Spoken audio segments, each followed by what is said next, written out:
Newark Liberty International Airport. The snow was light, but enough to blur the glass panels of the concourse.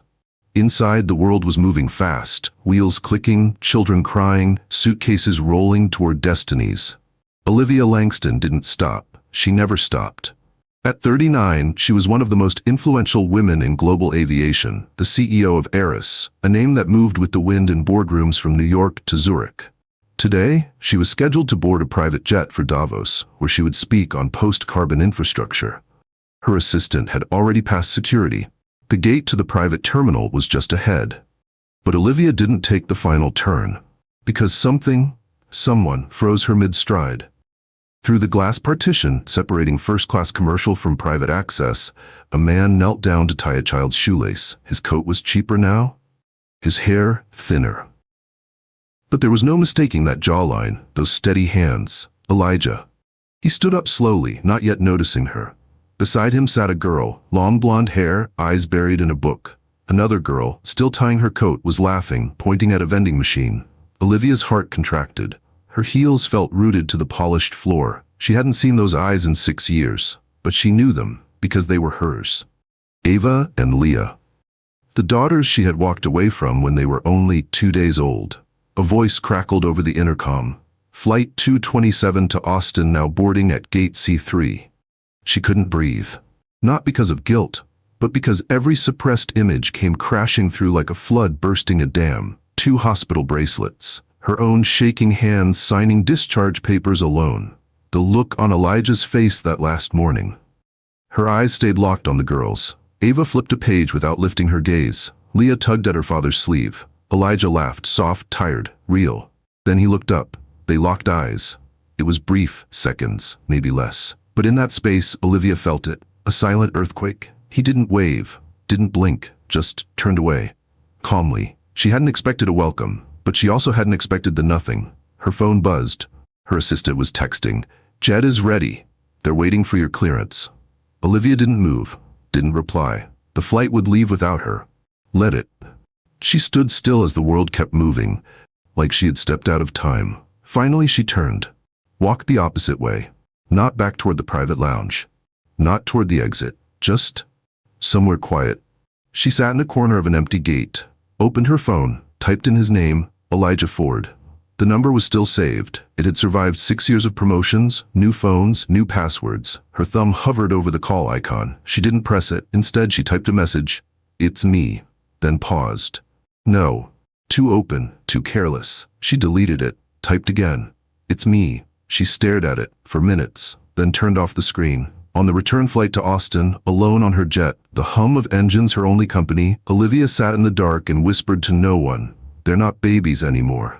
And for the first time in years, her voice cracked. Outside the window, the snow had stopped. But inside her, something had just begun to melt. The Gulfstream G800 landed back in Austin beneath a low-gray sky.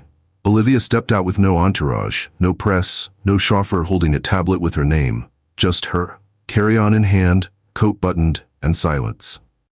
Inside her penthouse office, floor 48 of the Airbus Tower, she didn't speak to her assistant. She simply said, "No calls, until I say otherwise." Then closed the door. The city below looked like any other Tuesday, but Olivia stood frozen watching, not the skyline, the reflection. Her own face had aged well, sharp, maintained. But her eyes were tired in a way no product line could correct.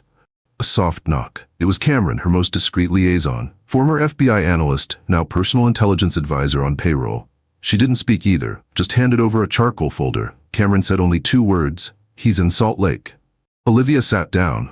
The leather chair creaked beneath her. She opened the folder. First page, Elijah Ford 42.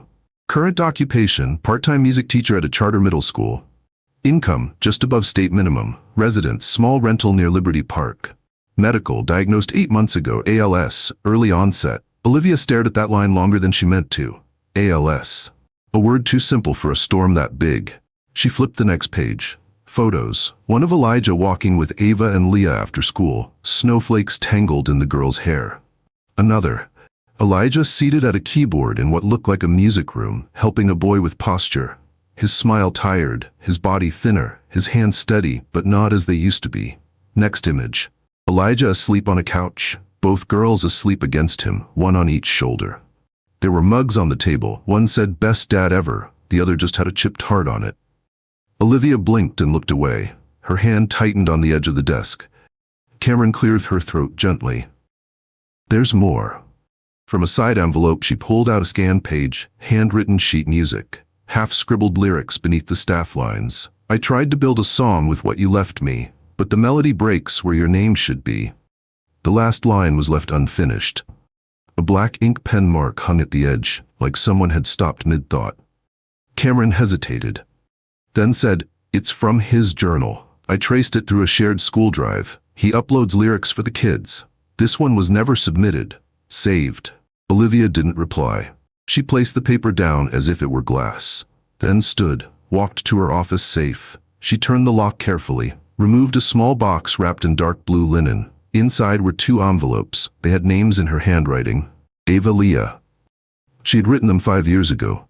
Meant to send them when the girls turned 5. She never did. She placed the letters gently next to Elijah's music, then sat back down, picked up her phone. The last message she had typed was still there. "It's me." Still unsent. She stared at it again, like it might blink or respond. But the screen stayed still. This time, she pressed send. Not out of impulse, not from panic, but because she had run out of reasons not to. The next day, the plane touched down in Salt Lake City, beneath a sky thick with gray. Olivia didn't leave the terminal for almost half an hour. She just sat there, coat draped over her arm, unread texts glowing on her phone screen, watching people rush by in coats and scarves, all of them looking like they had somewhere they belonged. The driver Paulina had arranged was holding a sign that simply read, "Miss S." She gave him a silent nod, stepped into the black SUV, and pulled the door shut behind her. The cold air outside had teeth. The silence inside had sharper ones. She wasn't here to speak, not today, just to observe. The clinic was a small brick building near Liberty Park, humble, quiet. She waited across the street, parked behind tinted glass, breath shallow, heart ticking in an unfamiliar rhythm. And then she saw them. Elijah emerged first, leaning ever so slightly on the railing, winter hat pulled low. The twins flanked him like loyal shadows. Ava on his right, Leah on his left. Each of them held one of his hands. Olivia didn't realize she was holding her breath until her lungs started to burn. Elijah paused at the sidewalk, looked both ways. Then, he turned, right toward her. Their eyes met through 2 panes of glass and 6 years of silence. He didn't flinch, didn't wave, didn't smile. Just stared, lips tightening, not in shock, not in sadness, but in a kind of quiet, bone-deep recognition. The kind that said, "So you finally showed up." The car door opened before she realized she'd touched the handle. "Elijah," she said. It came out breathless. The girls turned slowly. Leah blinked in confusion. Ava froze, her gaze narrowing like she was trying to understand something her heart didn't want to accept. Elijah stepped forward, raising a hand as if to stop her right there. "You don't get to do this," he said, his voice firm but calm. "I'm not here to cause a scene. She hesitated. "I just wanted to see them." "They didn't want to see you disappear, but that happened." His words hit like frostbite, slow and numbing. She looked down. The snow around the tires was slushed and gray, already dirty from the day. Just like this moment, nothing pure, nothing soft. "They don't need you to watch, Olivia," he said. "They needed you to stay, 6 years ago." There was no shouting, no drama, just 2 people speaking like adults who used to know each other's breathing patterns in the dark. Ava tugged Elijah's coat sleeve. "Dad, can we go?" He turned to her. "Yeah, let's go." The 3 of them walked toward the entrance. Olivia stayed behind. She didn't move. But just before the clinic door slid shut, Ava turned. Not with anger, not with tears, but with a single look, sharp, alert, and wet in the corners. A child who remembered everything. Then the glass swallowed her. The SUV carried a faint scent of citrus and shoe polish. Olivia stated the hotel name in a flat tone, then leaned back in her seat, her forehead resting against the window. She closed her eyes, letting it echo inside. Outside the window, Salt Lake drifted by in a blur of falling snow and red lights. But inside the SUV, everything was silent. And in that stillness, for the first time in years, Olivia cried. Without sound, without shame, just one long exhale. And the cold taste of regret thawing behind her teeth. Olivia sat on the edge of her hotel bed. The hum of the central heater blended with the silence inside her. She hadn't cried, not since she landed in Utah. But something in the girl's laughter, that split second when it broke into digital silence, cracked